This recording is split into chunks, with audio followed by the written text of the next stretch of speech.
देखा कि बहुत परेशान है। उससे पूछा कि तेरी परेशानी का मतलब क्या है, तो वो कहती है मेरे घर ना कोई बच्चा नहीं, मतलब कोई भी बालक नहीं है, मेरी शादी को इतना टाइम हो गया, मेरे घर में कोई बच्चा नहीं है। तो वो गुरु गोरख मच्छिंद्र दास जी क्या करते हैं, उसको एक भभूत देते हैं, कहते हैं ये जल में देना और मेरे को फिर जब मैं आऊँगा तो मुझे बताना। अब वो क्या, जैसे हम कहते हैं ना शंका करना, जैसे यहाँ कहते हैं कि मेरे को चाय नहीं पीना, मेरे को ये नहीं करना, वो नहीं करता। उस औरत ने एक दूसरी औरत से पूछा कि भाई एक बाबा आया था भभूत दे गया और वो कह रहा पानी में डाल के पिए ना। तो उस औरत ने उसको बता दिया कि भाई उसने तो ऐसी होगा कोई बाबा, मत ले। उसने क्या किया, गांव के अंदर आपको पता है कि एक गोबर जहाँ घेरते हैं वहाँ पर एक जगह बनी होती है, सब लोग वहीं गोबर के, उसने उस भभूत को उस गोबर के अंदर फेंक दिया उस जगह, और 12 साल तक वहाँ गोबर पड़ता रहा। तो मच्छिंद्र दास जी 12 साल बाद भ्रमण करते हुए वापस उसी गांव में आए और उन्होंने पूछा, उन्होंने देखा कि मैं यहाँ एक औरत को, एक और स्त्री को मैं एक भभूत दे के गया था, मैं पूछता हूँ उसने उसका करा क्या, क्योंकि वो मच्छिंद्र दास गुरु गोरखनाथ जी के गुरु थे। तो जब वो स्त्री के पास गए तो उन्होंने पूछा कि मैंने तेरे को एक भभूत दी थी, उसका क्या किया? कहती मैंने तो वो वहाँ फेंकी। कह रहे तूने ये क्या किया? मुझे उस जगह पे लेके चल जहाँ पर तूने वो भभूत गिरी। जब वो उस जगह पे लेके गए उसको, तो देखा कि पहाड़ बन चुका था गोबर का, क्योंकि लोग तो डेली फेंकते थे, गुरु ऊपर से ही निकालते थे, नीचे तो कोई जाता ही नहीं था।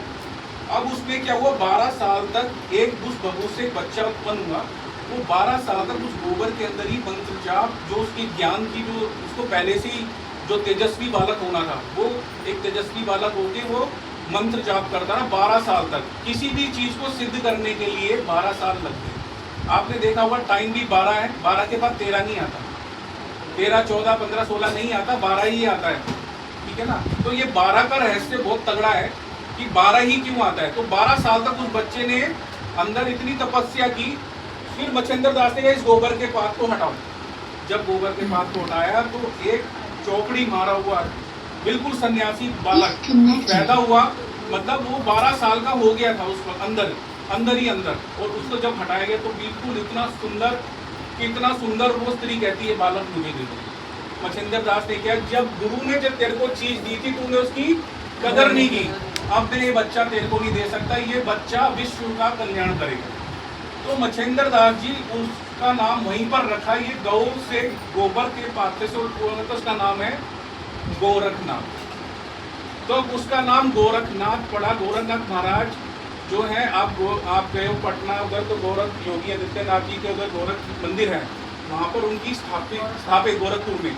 तो वहाँ पर गोरखनाथ महाराज जी का बहुत बड़ा मंदिर भी है। तो इतने तेजस्वी बालक हुए, तो इसका मतलब ये है कि शंका अगर आपके अंदर आ गई ना, तो वो आपको काम नहीं करेगी। हमारा जो माइंड होता है ना, वो चलता ही अपनी उससे। आप चाहोगे तो आप स्वस्थ रह सकते हो और आप चाहोगे तो आप बीमार हो सकते हो। क्यों?